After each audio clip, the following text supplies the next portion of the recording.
The Oak Brook County Courthouse stood imposing against the gray October sky, its marble columns casting long shadows across the frost-covered steps. As Sarah Thompson climbed them with measured steps, her polished black boots clicking against the cold stone beneath her feet, she had arrived an hour early for her court appearance, a habit ingrained from 15 years of Secret Service training. But now sitting in the weathered wooden bench of Courtroom 4P, she wondered if perhaps she should have taken the day off entirely. The morning had started typically enough with Sarah reviewing threat assessments at her desk in the Chicago field office when the court summons had caught her eye. Tucked between intelligence briefs and surveillance reports, the speeding ticket from 3 weeks ago seemed almost laughable now, considering she had been tracking a credible threat to the Secretary of State at the time, but protocol demanded she appear in person to address the citation. Sarah watched as Judge William Harrison presided over his domain, like a medieval king holding court, his black robe swishing dramatically. As he turned to address each defendant, his reputation had preceded him through whispered conversations in the courthouse hallways, where clerks and lawyers traded stories about his particular brand of justice that seemed to vary depending on the defendant's appearance, wealth, or skin color. The young Hispanic woman ahead of Sarah clutched her purse tightly as Judge Harrison berated her for 5 full minutes over a minor parking violation, his voice growing increasingly theatrical. With each passing moment, "You people need to learn that laws exist for a reason," he had proclaimed, causing several attorneys present to exchange uncomfortable glances, while the court reporter typed furiously, her fingers flying across the keys in a desperate attempt to capture every inappropriate word. Sarah felt her training kick in as she observed the room with professional detachment, noting the positions of every exit, the behavioral patterns of the bailiffs, and the subtle ways the judge telegraphed his biases through body language and tone. She had protected 2 presidents, 3 foreign dignitaries, and countless diplomatic missions, but something about this small-town courtroom made her shoulder holster feel heavier than usual beneath her tailored jacket. The morning crawled forward like molasses in winter as Judge Harrison continued his performance. Sarah watched him dismiss charges against a wealthy white businessman who had been caught driving under the influence, only to turn around and impose maximum fines on a black college student for an expired registration. The implicit bias was so blatant it almost seemed performative, as if the judge was trying to make some sort of statement with each ruling. When a middle-aged Asian doctor attempted to explain that his expired meter was due to an emergency surgery that had run long, Judge Harrison had cut him off with a wave of his hand and doubled the fine, causing Sarah to grip the bench so hard her knuckles turned white. She had faced down armed suspects with more professionalism than this judge was showing to law-abiding citizens. The heavy oak doors creaked open every few minutes as more people filtered into the gallery, the tension in the room building like static electricity. Before a storm, Sarah noticed other minorities in the crowd shifting uncomfortably as they witnessed the judge's behavior, some discreetly checking their watches or phones, perhaps hoping to reschedule their appearances for a different day with a different judge.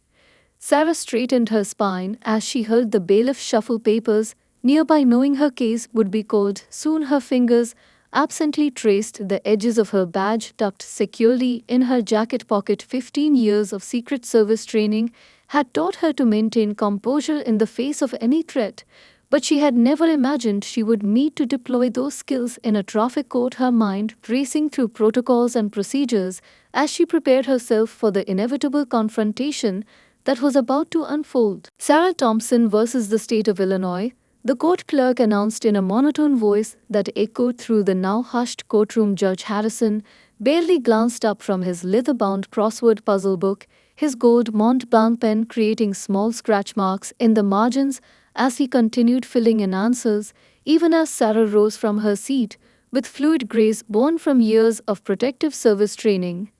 The morning sun streaming through the tall courthouse windows cast harsh shadows across the judge's face, highlighting the disdainful twist of his mouth as he finally deigned to acknowledge her presence, his eyes flickering dismissively over her professional attire before returning to his puzzle. Well, he drawled, stretching each word like warm taffy. Another speeding ticket from Oak Brook.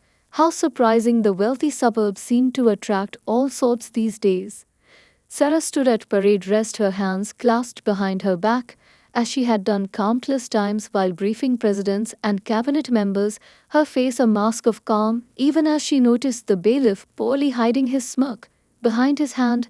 The judge's emphasis on all sorts had drawn knowing looks from the court officers, while the gallery shifted uncomfortably in their wooden seats. Judge Harrison made a show of slowly closing his crossword puzzle, deliberately aligning its edges with his court calendar before finally giving Sarah his full attention, his gold-rimmed glasses perched precariously on the end of his nose as he peered down at her from his elevated bench. 90 miles per hour in a 40 zone, he announced to the courtroom, as if reading the day's entertainment headlines. Several gasps echoed from the gallery, while Sarah remained perfectly still, her posture unwavering. The judge picked up her citation, holding it at arm's length, as if it might bite him, his exaggerated movements drawing scattered chuckles from his usual audience of courthouse regulars who gathered daily to watch his performances. Miss Thompson, he said her name like it left a bad taste in his mouth, do enlighten us as to what pressing business had you traveling at such dangerous speeds through one of our finest communities. Sarah opened her mouth to explain, but Judge Harrison held up his hand, his signet ring catching the sunlight and throwing sparkles across his dark wood bench. Let me guess, he continued, his voice dripping with sarcasm. You were late for a very important date, or perhaps rushing to a sale at the outlet mall. His attempt at humor drew more nervous laughter from those seeking to curry his favor, while others in the gallery looked away, embarrassed by his obvious prejudice. The temperature in the courtroom seemed to drop several degrees as Sarah remained silent, her dark eyes fixed steadily on the judge, who began to show the first signs of discomfort under her unwavering gaze, his fingers drumming an irregular pattern on his desk. As the silence stretched beyond his comfort zone, most defendants wilted under his theatrical scorn. But this woman seemed different, her presence somehow filling the space in a way that made his court officers glance at each other uncertainly. Judge Harrison cleared his throat, shifting in his high-backed leather chair as he reached for the glass of water that sat perpetually at his right hand. Now, young lady, he began, his voice dropping into the condescending tone he reserved for defendants of color. Perhaps in your neighborhood speeding is considered acceptable behavior, but here in Oak Brook, we have standards to maintain. The implied prejudice in his words hung heavy in the air like smoke before a fire, while Sarah's hand moved slowly, deliberately toward the inside pocket of her jacket. Judge Harrison theatrically flipped through the pages of Sarah's file, each movement deliberately slow and exaggerated, his gold pen tapping against the bench in an irregular rhythm that seemed designed to fray nerves. The morning sunlight streaming through the tall courthouse windows had shifted, casting stark shadows across his face as he performed for his audience, making a show of reading and rereading the simple traffic citation. 90 in a 40 zone, he repeated for the third time, his voice carrying the same tone one might use to discuss a particularly offensive smell. I see here, Officer Richards noted that you were rather, shall we say, confrontational during the stop. The judge paused for effect, allowing his words to settle over the courtroom like a heavy blanket, while several of the regular courthouse spectators leaned forward in anticipation of another of his famous dressing downs. Sarah remained motionless, her military bearing a stark contrast to the judge's theatrical gestures, her eyes never wavering from his face as he continued to thumb through her file with excessive flourish. The only sign of her growing tension was a slight tightening around her eyes, something only a trained observer would notice. The bailiff, however, shifted his weight uncomfortably, picking up on the subtle change in the atmosphere that his years of courthouse experience had taught him to recognize.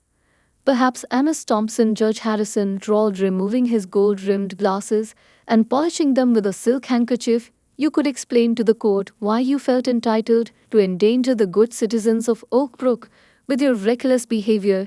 His emphasis on good citizens drew knowing smirks from some while causing others to look away in embarrassment, the racial undertones of his statement hanging in the air like smoke.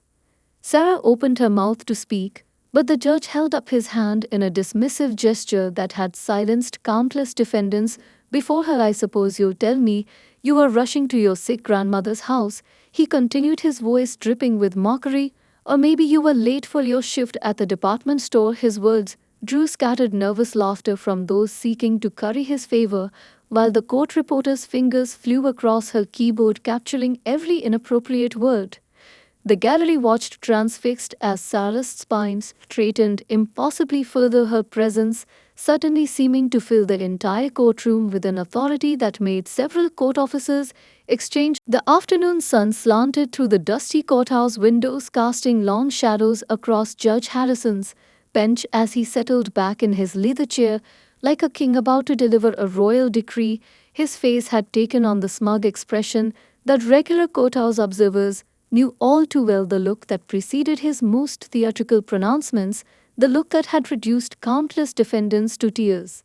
Now, young lady, he began, his voice dropping to that particular patronizing whisper that somehow carried to every corner of the suddenly silent courtroom.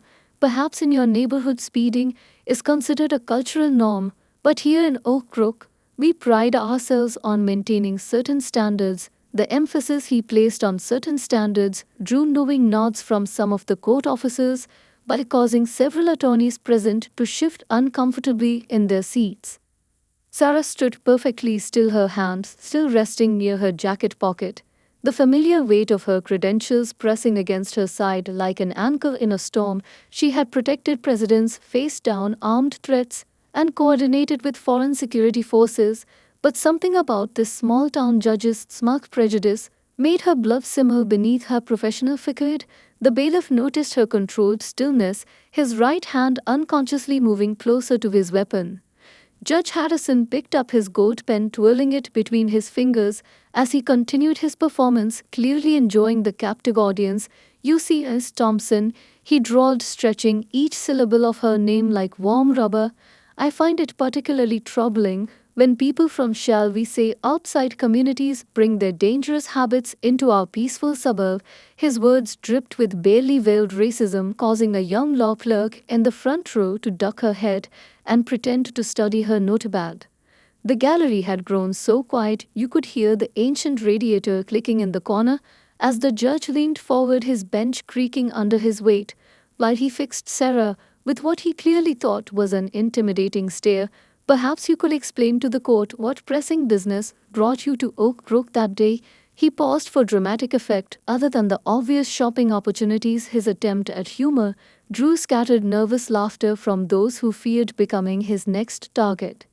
Sarah felt 15 years of Secret Service training coursing through her veins as she watched the judge perform his practiced routine of humiliation and bias, her fingers brushing against the edge of her credentials, while memories of presidential protection details, international security briefings, and counterterrorism operations flashed through her mind. The irony of being lectured about community standards by this small-minded man almost made her smile. 90 miles per hour, Judge Harrison repeated for what seemed like the 100th time, shaking his head with exaggerated disappointment. I suppose you thought the laws simply didn't apply to you. His voice took on a sing-song quality that made Sarah think of kindergarten teachers speaking to particularly slow children. Did you perhaps believe that your fancy suit and expensive shoes put you above our traffic regulations? The tension in the courtroom had reached a breaking point as Sarah finally moved her hand deliberately toward her jacket, the bailiff tensing visibly, while Judge Harrison remained oblivious to the shifting dynamics in his own domain, caught up in the sound of his own voice and the familiar rhythm of his prejudiced performance, completely unaware that his carefully constructed world of power and privilege was about to shatter like fine crystal dropped on marble floors. The metallic gleam of Sarah's United States Secret Service shield caught the afternoon sunlight as she held it up with practiced precision, the gold badge throwing brilliant reflections across the wooden walls of courtroom 4B like dancing stars. Judge Harrison's voice died in his throat mid-sentence as his eyes locked onto the federal credentials, his face cycling through colors with remarkable speed, first pale, then red, then an interesting shade of gray that matched his expensive silk tie. Your Honor, Sarah spoke, each word clear and measured the same voice that had briefed presidents and cabinet members, now filling the hushed courtroom. I was pursuing a credible threat to the Secretary of State when your officer flagged me down. The silence that followed her statement was absolute. Even the ancient radiator seemed to hold its breath, while the judge stared at her credentials as if they might suddenly vanish like a desert mirage. Scattered gasps and whispers erupted around the gallery like autumn leaves in a sudden wind as Sarah maintained her professional stance, her credentials still held at the perfect angle for maximum visibility. The bailiff had frozen in place, his hand dropping away from his weapon as recognition dawned in his eyes. Had spent 20 years in law enforcement, and he knew exactly what that shield meant, and more importantly, what kind of training its bearer had received. Judge Harrison opened and closed his mouth several times like a fish suddenly finding itself on dry land, his earlier smugness evaporating faster than morning dew in Death Valley. His gold pen slipped from nerveless fingers, clattering against his wooden bench with a sound that echoed through the silent courtroom like a gunshot. The court reporter's fingers remained suspended above her keyboard as if she'd forgotten how to type while watching the scene unfold.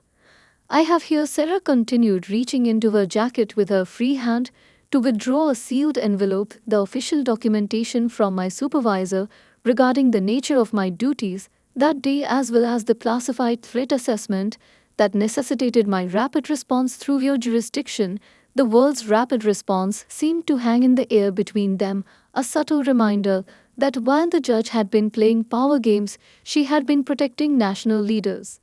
The gallery watched in fascinated silence as Sarah placed her credentials and the envelope on the judge's bench with precise movements, her every action demonstrating years of elite federal training. The same courthouse regulars who had chuckled at the judge's earlier jokes now sat in stunned silence, some craning their necks to get a better view of the Secret Service agent who'd been standing quietly in their midst all morning. Judge Harrison's hands trembled slightly as he reached for the envelope, his signet ring catching the light as he fumbled with the official seal, his earlier theatrical confidence replaced by a growing realization of exactly how badly he had misread the situation. Before him, the power dynamics in his courtroom had shifted seismically in the space of a few seconds, leaving him scrambling to find his footing in this new reality. The young law clerk in the front row had stopped pretending to take notes and was now openly staring, her mouth slightly open as she watched justice unfold in an unexpected way, while the court officers who had been smirking earlier now stood at attention, their postures unconsciously straightening in the presence of a federal agent whose daily responsibilities dwarfed their small-town authority. Judge Harrison's forgotten crossword puzzle slipped from the edge of his bench, floating down to the courtroom floor in slow motion like a fallen leaf. The puzzle that had seemed so important just moments ago when he was dismissing defendants now lay abandoned at his feet, while he stared at the federal credentials and classified documents before him, his earlier arrogance having evaporated like morning fog in harsh sunlight.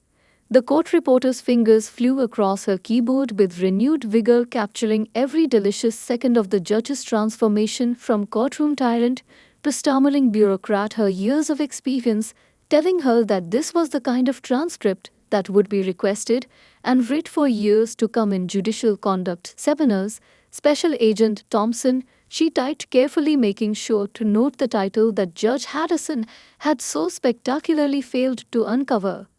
Sarah maintained her perfect posture as she waited for the judge to finish examining her credentials, her dark eyes fixed steadily on him, while he fumbled with the classified documents, his hands trembling so slightly that only someone with her training would notice. The same hands that had wielded his gold pen like a weapon of humiliation just minutes ago now seemed unsure how to hold a simple piece of paper. The irony was not lost on the transfixed gallery. The morning sunlight that had once seemed to spotlight the judge's authority now felt more like an interrogation lamp, exposing every micro-expression that crossed his face as he processed the magnitude of his error. The prestigious Oak Brook Courthouse suddenly felt very small to him as he realized his daily performances had been witnessed by a federal agent whose security clearance level probably exceeded his entire court's combined authority. Agent Thompson Aya, that is to say, he stumbled over the words like a drunk man on ice, his face now matching the deep crimson of his silk tie, while he struggled to form a coherent sentence. The same voice that had been dripping with condescension moments ago, now cracked with uncertainty as he tried to navigate this unexpected turn of events. The regular courthouse spectators leaned forward in their seats, not wanting to miss a single moment of this unprecedented scene. The bailiff had subtly shifted his position, now standing at attention, his body language unconsciously showing deference to the federal agent in their midst, while the young law clerk in the front row frantically scribbled notes, probably understanding that she was witnessing something that would be discussed in law schools for years to come, the kind of moment that ended up in ethics textbooks and judicial review seminars. Sarah watched as Judge Harrison attempted to regain his composure, straightening his robes with shaking hands while avoiding eye contact with everyone in the room. The same man who had spent the morning making grand pronouncements and belittling defendants now seemed to be trying to physically shrink behind his bench, as if hoping his elevated position might shield him from the consequences of his own prejudiced behavior. The classified documents trembled slightly in his hands as he pretended to read them, though anyone watching could tell his eyes weren't moving across the pages. The only sound in the courtroom was the gentle hum of the air conditioning and the tap tap tap of the court reporter's keyboard, preserving every excruciating second of the mighty Judge Harrison's fall from his self-constructed throne of bias and privilege. Sarah maintained her professional composure as she began presenting the official documentation, her voice carrying the same measured tone she used in White House security briefings. Agent Carlos Martinez and I were tracking a credible threat to the Secretary of State when we entered Oak Brook jurisdiction, she explained, while Judge Harrison clutched the classified papers like a drowning man holding on to driftwood, his earlier confidence nowhere to be found. The court reporter's fingers danced across her keyboard with unprecedented speed, knowing that every word of this exchange would be scrutinized by judicial review boards and ethics committees for years to come. Her experienced ears picking up every nuance, every subtle shift in tone, as the Secret Service agent methodically dismantled the judge's authority with nothing more than facts and professional courtesy. Pulling additional documents from her briefcase, Sarah continued, laying out the timeline with military precision. At approximately 900 hours, we received intelligence indicating an imminent threat to our protectee. She paused, allowing the weight of her words to settle over the courtroom, while the young law clerk in the front row had abandoned all pretense of subtlety, now openly recording every detail of this historic moment in her legal pad. The afternoon sun streaming through the tall courthouse windows illuminated the official Secret Service letterhead and government seals on the documents that now covered Judge Harrison's bench, each page a testament to the gravity of Sarah's mission that day and a silent rebuke to his earlier mockery. The same bench that had seemed like a throne just hours ago now felt more like a witness stand as the judge squirmed beneath the weight of his own prejudiced assumptions.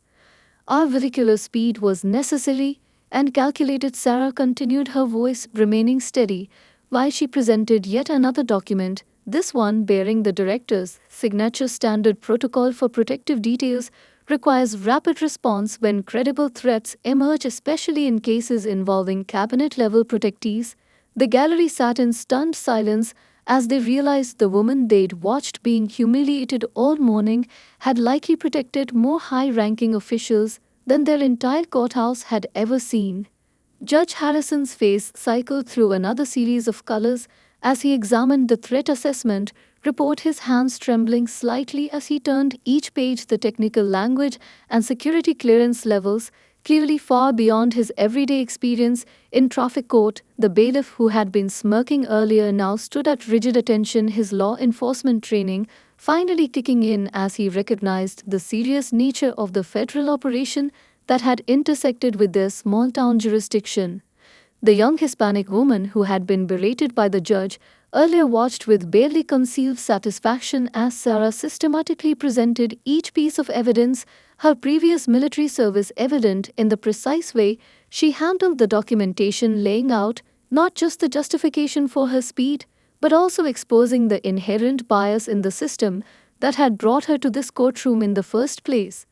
Timestamps, radio logs, satellite data, and official notifications created an irrefutable chain of evidence that transformed the simple speeding ticket into a masterclass on professional duty and unconscious bias. The afternoon light catching the official seals and signatures as Sarah placed each document before the judge with mechanical precision, like laying out evidence in a federal investigation, which in a way she was. Struggling to maintain his last shred of judicial dignity, Judge Harrison cleared his throat several times, his hand shaking as he reached for his water glass, condensation dripping down its side, like the sweat now visible on his forehead. Agent Thompson, he began, his voice cracking slightly on her title.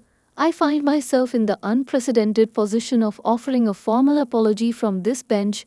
The words seemed to physically pain him, each syllable forcing its way past his clenched teeth. The same courtroom that had witnessed countless defendants squirming under his theatrical scrutiny now watched in fascinated silence as the judge wrestled with his own humiliation, his expensive robes suddenly seeming too large for his shrinking frame, while he fumbled with the words that could potentially save what remained of his career. My behavior today has been, he paused, searching for the right words, completely unbecoming of this court and my position. Sarah stood at parade rest, her posture remaining perfectly professional, as she watched the man who had moments ago dismissed her as just another minority speeding through his precious suburb, now struggling to formulate a proper apology to a federal agent. The irony of the situation was not lost on the transfixed gallery, many of whom had been victims of his prejudiced justice system over the years. I will be submitting myself to the Judicial Review Board, Judge Harrison continued, his voice growing weaker with each word, while his hands nervously straightened the pile of federal documents before him as if their mere presence on his bench might somehow contaminate his carefully constructed world of power and privilege. My conduct today will be reported in full, including my inappropriate comments and assumptions. The admission seemed to physically age him, his shoulders sagging beneath the weight of his own bias. The afternoon sunlight streaming through the tall courthouse windows highlighted the stern faces of the portraits of previous judges that lined the walls, their painted eyes seeming to look down in disapproval at their successor, who had so spectacularly failed to uphold the principles of blind justice. The young law clerk in the front row had filled several pages of her legal pad, documenting every word of this historic moment when the mighty Judge Harrison was forced to confront his own prejudices. Furthermore, the judge continued, his signet ring clicking nervously against his water glass. I will be implementing immediate changes to this court's procedures to prevent such biased behavior from ever occurring again, his voice taking on a desperate edge as he realized the full implications of his actions today would echo through his career like ripples in a pond. The court reporter's keyboard clicking furiously as she captured every word of his reluctant transformation. Agent Thompson, I hope you will accept my most sincere apologies, he finished, his earlier theatrical tone replaced by genuine fear as he contemplated the professional consequences of humiliating a Secret Service agent. Your case is naturally dismissed, and I would appreciate any guidance you might provide to help this court better serve all members of our community. The word all now carrying a very different weight than it had when he had sneered it earlier that morning. The gallery sat in stunned silence as they witnessed the complete reversal of power. The same judge who had started the day mocking defendants now sat humbled before them, his authority stripped away by nothing more than the quiet professionalism of a woman. He had foolishly underestimated. The sound of his gavel striking the bench to dismiss the case echoed through the courtroom like the final nail in the coffin of his prejudiced reign. As Sarah Thompson strode out of the Oak Brook Courthouse that autumn afternoon, her badge now openly displayed on her belt, the whispers followed her like leaves in the wind, her boot heels clicking against the marble floors with military precision, while courthouse staff and visitors alike pressed themselves against the walls to let her pass, some nodding in respect, others avoiding eye contact as they contemplated how quickly justice could turn the tables. The story of Judge Harrison's humiliation spread through the legal community faster than a wildfire in drought season. By sunset, every law firm in the county had heard how a Secret Service agent had systematically dismantled years of judicial bias using nothing but professional courtesy and federal credentials. The young law clerk who had witnessed the entire scene had already typed up her notes, which would eventually become required reading in judicial ethics courses across the state. 6 months after the incident, Judge Harrison found himself standing on the other side of the bench, his once immaculate black robes replaced by an uncomfortable suit as he led mandatory bias training sessions for other judges, his personal experience serving as a powerful cautionary tale about the dangers of allowing prejudice to corrupt justice. The same theatrical voice that had once mocked defendants now trembled slightly as he recounted his own fall from grace. The Oak Brook Courthouse underwent a massive transformation in the wake of Sarah's appearance. Security officers who had once smirked at the judge's inappropriate comments now underwent rigorous professional conduct training, while court clerks carefully monitored judicial behavior for any signs of bias. The old guard, who had enabled years of prejudiced behavior, found themselves replaced by a younger, more diverse generation of legal professionals. Sarah's case became legend in legal circles, spoiling academic papers and ethics discussions in law schools across the country. Her quiet dignity in the face of discrimination, serving as a masterclass in professional conduct, while Judge Harrison's dramatic downfall became a warning to others who might be tempted to let their personal bias influence their judicial decisions. The transcript of that day was preserved in legal textbooks as a perfect example of how justice sometimes arrives wearing unexpected faces.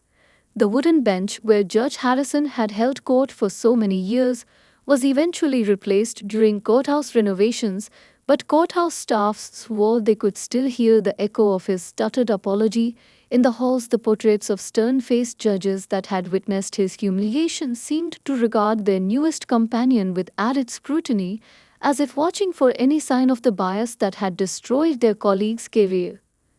Sarah herself returned to her duties at the Secret Service, her encounter with small-town prejudice becoming nothing more than an interesting anecdote to share during training sessions with new agents, though she noted with satisfaction that traffic stops of minorities in Oak Brook dropped significantly in the months following her courthouse appearance. Her quiet victory rippling through the community like waves from a stone dropped in still water on particularly quiet afternoons when the sun slanted through the courthouse windows at just the right angle. Newer judges would sometimes catch their older colleagues staring thoughtfully at the spot where Sarah had stood, her badge catching the light, while years of unchecked judicial power crumbled before the simple weight of justice. The story of the Secret Service agent and the humble judge became part of courthouse folklore, a reminder that true authority comes not from a black robe or elevated bench, but from the quiet dignity of those who serve justice with honor.